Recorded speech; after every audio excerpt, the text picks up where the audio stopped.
Hello အားလုံးပဲမင်္ဂလာပါစနေတီပြောတာကြိုဆိုလိုက်ပါတယ်ဒီနေ့ကတော့ရုံးသွားတဲ့တနေ့တာဘလော့လေးရိုက်ထားတာပဲဖြစ်ပါတယ်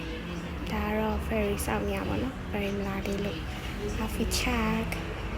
ကားပေါ်တော့ရောက်ပြီးကားပေါ်မှာချိန်ရတော့လေဒီ morning vitamin တွေအတွက်ပေါ့နော်စာလေးဖတ်တယ်ရှုခင်းလေးဒီနေ့လေးရလဲဒါတော့ရာသီဥတုလေးအရန်လှနေရပါတော့ရှုံးနာရောက်ပြီးဒါပေမဲ့ဘာမှမပါတော့မနဲ့စားဝယ်စားတယ်ရှုံးတော့ရောက်ပြီပေါ့နော်ဒီနေ့ရဲ့ဒီနေ့တာလေးကတော့စတာပြီအလုပ်တွေစူးစမ်းလုပ်ရမယ်လို့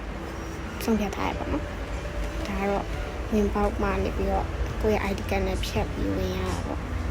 ရောက်ပါပြီကျမတို့ရုံးပေါ်တက်ကို8:40ဆိုရင်တော့ရုံးအရောက်ရတယ်ပေါ့နော်အဲ့ချိန်မှာပဲအပြင်ကရှူကင်းလေးကိုလည်း finger print လေးတော့အရင်နှိပ်တယ်ပြီးတော့မှရှူကင်းလေးပါလေးထွက်ကြည့်ရပါတော့ဒါကတော့ဒီရဲ့အလုပ်စပွဲလေးကိုလာတာပေါ့နော်နန်နိုးပြီးဆိုတော့ laptop လေးချမနက်စာလေးအရင်တော့စားမယ်ဒါတော့ဝယ်လာတဲ့မနက်စာသမင်းကြော်လေးနဲ့ချောင်းလေးတကယ်ချင်းကလည်းသူကဒီမှာမုတ်တွေပါလာတော့အထူးတူမနက်စာလေးစားကြရဲဒီနေ့တော့ကောင်းစတင်နေမှာပေါ့နော်ဒါတော့ဒီချင်းကတော့အပျော်ဆုံးချိန်ပဲသမင်းမုတ်စားရတာကဲစားလို့လည်းပြီးပြီဆိုတော့9နာရီဒီမှာကိုယ့်ရဲ့နေရာမှာရောက်နေရပါပေါ့နော်စားပြီးတော့လုပ်ကြရပါပေါ့